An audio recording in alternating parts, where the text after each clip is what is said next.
শেখ মুজিবুর রহমানকে কেন্দ্র করে বাংলাদেশের ইতিহাসকে পুনরাবৃত্তি করা হয়েছে। কেউ যদি চাঁদাবাজদের প্রোটেকশন দেওয়ার চেষ্টা করে তাহলে সেও চাঁদাবাজের চাঁদার ভাগিদার হিসেবে বিবেচিত হবে। সংগ্রাম অভ্যুত্থানের রণক্ষেত্র, 24-এর রণক্ষেত্র, মজলুম জননেতা মাওলানা আব্দুল হামিদ খান ভাসানীর আবাসস্থল, বাংলাদেশের ঐতিহ্যবাহী জেলা, বীরদের জেলা, অভ্যুত্থানের নারী যোদ্ধাদের জেলা, আমাদের সংগ্রামের টাঙ্গাই দেশ গড়তে জুলাই পদযাত্রায় আমরা আজকে বাংলাদেশের এই ঐতিহাসিক জেলায় এসে উপস্থিত হয়েছি। বিগত বছরগুলোতে এই বাংলাদেশে শুধুমাত্র পছন্দের কিছু জেলা বাদ দিয়ে বাকি জেলাগুলোকে ইচ্ছাকৃতভাবে বঞ্চিত করা হয়েছে। এই ঐতিহ্যবাহী টাঙ্গাইল তাদের স্বকীয়তায় বাংলাদেশের জনগণের কাছে এবং বহির্বিশ্বে যতটা গুরুত্বপূর্ণ জায়গায় থাকতে পারত, কিছু ব্যক্তি স্বার্থের মানুষ তাদের ব্যক্তিগত এবং দলীয় স্বার্থকে প্রাধান্য দিয়ে এত বড় একটা ঐতিহ্যবাহী জেলার স্বার্থকে প্রতিনিয়ত বিসর্জন দিয়ে এসেছে। শুধু বাংলাদেশ নয়, দেশের বাইরেও এই টাঙ্গাইলের ঐতিহ্যবাহী তাঁত শিল্পের কথা কার না জানা, কিন্তু শুধুমাত্র প্রয়োজনীয় পৃষ্ঠপোষকতার অভাবে টাঙ্গাইলের এই তাঁত শিল্পকে ধীরে ধীরে ধ্বংসের দিকে নিয়ে যাওয়া হয়েছে। এই বাংলাদেশে প্রত্যেকটি জায়গায় শুধুমাত্র একজন নেতাকে কেন্দ্র করে, শুধুমাত্র শেখ মুজিবুর রহমানকে কেন্দ্র করে বাংলাদেশের ইতিহাসকে পুনরাবৃত্তি করা হয়েছে। অথচ যাদেরকে দেখে তারা রাজনীতিবিদ হওয়ার স্বপ্ন দেখত, সেই শেরেবাংলা, হোসেন শহীদ সোহরাওয়ার্দী, মাওলানা আব্দুল হামিদ খান ভাসানীর মতো ব্যক্তিদেরকে ইতিহাসের একটি কোণে নিয়ে যাওয়া হয়েছে। কিন্তু যতই অপচেষ্টা করা হোক না কেন, এই মাওলানার মতো ব্যক্তিদেরকে, আমাদের এই লাল মাওলানার মতো ব্যক্তিদেরকে ইতিহাসের কোণে নেওয়া সম্ভব নয়। আমরা দেখেছি এই টাঙ্গাইলের উন্নয়নের অনেক গল্প দেওয়া হয়েছে, কিন্তু আমার এই টাঙ্গাইলের ঐতিহ্যবাহী হল, এই যে ভাসানী হল, যেই হলকে কেন্দ্র করে হয়তো আমার এই মজলুম ভাসানীর নাম বাংলাদেশের কোনায় কোনায় ছড়িয়ে পড়তে পারত, সেই হলকে মাদকাসক্তদের একটা আস্তানা বানানো হয়েছে। এভাবেই শুধুমাত্র একজন ব্যক্তির ব্যক্তি পূজা করে ইতিহাসের অন্যান্য সকল গুরুত্বপূর্ণ অংশকে বিলুপ্ত করার সকল অপচেষ্টা চালানো হয়েছে। এই টাঙ্গাইলের এক পাশে যমুনা, আমরা দেখেছি বিগত বছরগুলোতে বাংলাদেশের নির্দিষ্ট কিছু জেলা এবং অঞ্চলে হাজার হাজার কোটি টাকার বরাদ্দ দিয়েছে, কিন্তু এই যমুনা পাড়ের টাঙ্গাইলের মানুষের জন্য হাজার কোটি টাকার কোনো বরাদ্দ আসেনি।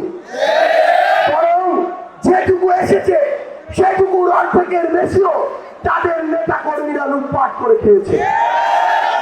আমরা আগামীর বাংলাদেশে স্পষ্ট করে একটা জিনিস বলতে চাই, আমরা প্রশাসনকে, আইন শৃঙ্খলা রক্ষাকারী বাহিনীকে একটা জিনিস স্পষ্ট করে বলতে চাই, আমরা 24 পরবর্তী বাংলাদেশে এই বাংলাদেশের প্রশাসনকে, পুলিশকে, অন্যান্য বাহিনীকে বাংলাদেশের জন্য দেখতে চাই, বাংলাদেশের মানুষের জন্য দেখতে চাই।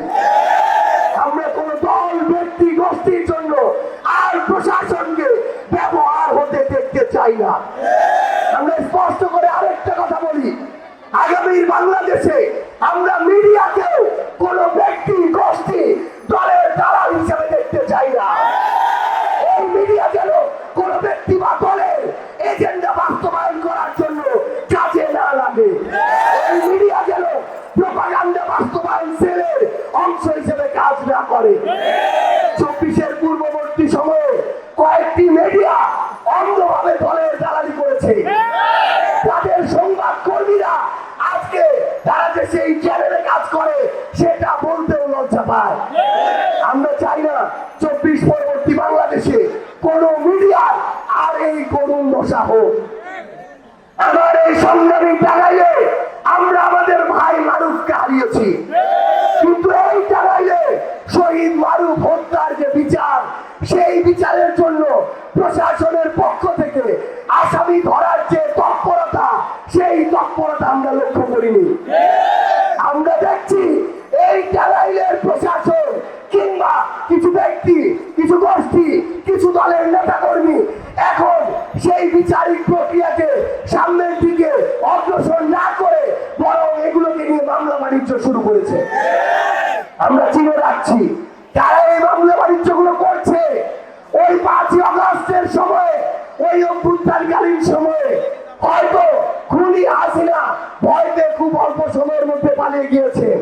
হয়তো তখন সিদ্ধান্তগুলো দ্রুত গতিতে নেওয়ার কারণে কিছু কিছু সিদ্ধান্তের সীমাবদ্ধতা ছিল, কিন্তু এখন আমরা প্রত্যেকটা স্টেপ পর্যবেক্ষণ করছি কোন মিডিয়া কার হয়ে কাজ করছে, কোন প্রশাসন জনগণের উদ্দেশ্য সার্ভ না করে ব্যক্তি বা দলীয় বা গোষ্ঠীর উদ্দেশ্য সার্ভ করছে।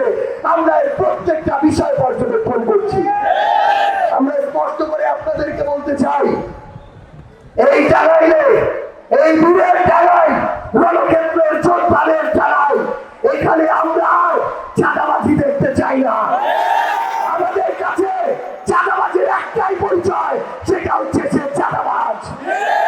কোন ধরনের দলীয়, ব্যক্তিগত, অন্য কোন প্রভাবের প্রোটেকশন দিয়ে এই বাংলাদেশে আর চাঁদাবাজদের রক্ষা করা যাবে না। কেউ যদি চাঁদাবাজদের প্রোটেকশন দেওয়ার চেষ্টা করে তাহলে সেও চাঁদাবাজের চাঁদার ভাগিদার হিসেবে বিবেচিত হবে। সংগ্রামের টাঙ্গাইল, বিপ্লবের টাঙ্গাইল, ঐতিহ্যবাহী টাঙ্গাইল, আপনাদেরকে অনুরোধ করব আগামী যে প্রত্যাশিত বাংলাদেশ, এই বাংলাদেশ যদি আমরা প্রত্যাশা করি আমাদের নিজেদের দায়িত্বটুকু পালন করতে হবে। খারাপকে খারাপ বলার সাহস থাকতে হবে, ভালোকে ভালো বলার মতো গাছ থাকতে হবে।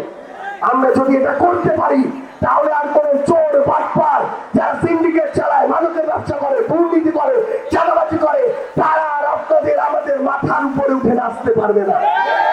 তাদেরকে মাথা থেকে মাটিতে ছুঁড়ে ফেলতে হবে।